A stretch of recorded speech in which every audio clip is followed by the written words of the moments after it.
This screencast is going to focus on food security and not only what it is, but also how it became such a recognized issue globally in terms of the international system and how it's changed, which was my main question. So, how the changing international system and the rise of globalism really led to food security and accessibility emerging as a global issue. First off, I'm going to give a little bit of an overview. So, food security and accessibility are essentially very similar. I use them interchangeably, define both of them, and essentially what they mean is that people, all individuals in the world, have access to food that is not only safe for them to eat and nutritious, but also meets their food preferences in order to lead an active and a healthy and enjoyable life. In 2013, the Global Food Security Index, which is the leading index on food security, showed that Africa is very, very, very high in an extreme risk of having a really low food security, malnutrition, and of hunger.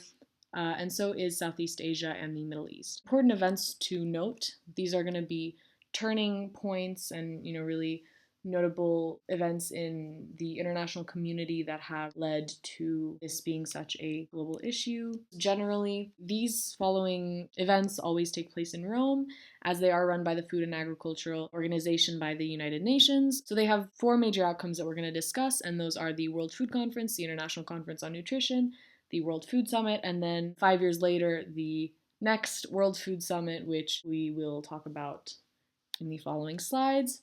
So the FAO goals are to discuss hunger and malnutrition, as well as eliminating them, in addition to making agriculture and forestry and things like fisheries more productive and sustainable, to reduce rural poverty, and to enable inclusive and efficient agricultural and food systems. And this will overall increase the resilience of livelihoods to threats and crises. The World Food Conference was the first of its kind. It occurred in Rome from the 5th to the 16th of November in 1974, and it was really held in order to examine the global problems that all of the countries were not necessarily facing, but definitely noticing, perhaps in surrounding countries or in the countries that they were trading with. And these were food production and consumption. And so this conference, although it didn't accomplish much in the way of policy, it did establish a precedent for the future, as well as creating a framework for what the organization will do in order to combat hunger. So it did create a declaration, and that is that every man, woman, and child has the inalienable right to be free from hunger and malnutrition in order to develop their physical and mental faculties. And then in the bottom right, you can see here, that's a photo from the conference in Rome. Follow up, excuse the lack of a photo, but the International Conference on Nutrition was held in 1992 from the 1st to the 3rd of December. It was the first nutrition conference, which was really a turning point because it meant, it signified a partnership between the FAO and the WHO, the World Health Organization, which is a huge part of the United Nations, and so it definitely drew a lot more attention to this previously rather small conference. ICN, it was attended by delegations from 159 countries, the European Economic Community, and various other organizations, including intergovernmental ones, non-governmental ones, and in fact UN ones as well. And so they met in order to discuss how to eradicate hunger and malnutrition. So while the World Food Conference was kind of a discussion on how this is in fact a world issue, this conference on nutrition was more one to discuss how to go about solving it. The World Food Summit is one of the more recent ones, also one of the more important ones in terms of policy. It was held in 1996 and it was attended by 10,000 participants. This includes over 185 country delegations, as well as other intergovernmental and non-governmental organization representatives.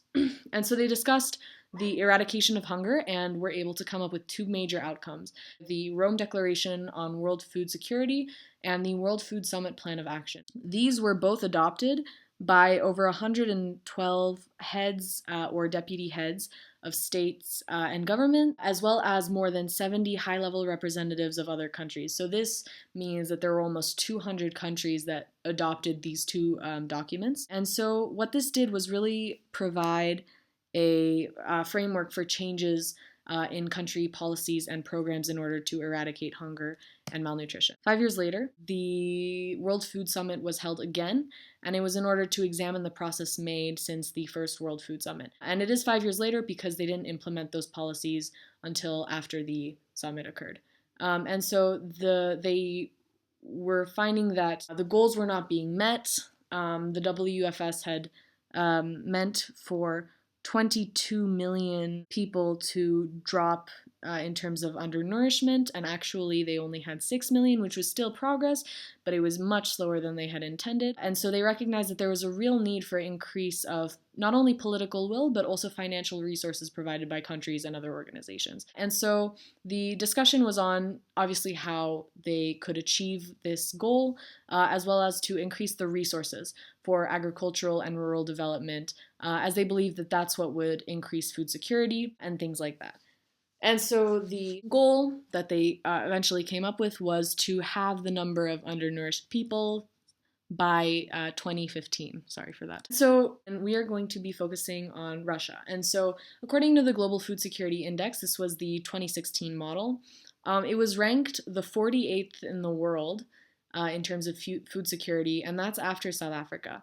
And considering South Africa's situation, that's quite low, especially for a European country. It was shown to have deteriorated sorely in terms of affordability for food since 2015, and that can be owed to a lot of political issues within the region. And in 2016, it was the 23rd out of the 26th in the overall food security in Europe. Food security in Russia. So large-scale farming is certainly improving over the past 10 or so years. While it's not as efficient as Western industrialized farms, it's still a growing industry and it's definitely becoming quite efficient. It does lead to an improved export that allows for a lot more money to be brought into the country, but it also leads to the depopulation of rural areas.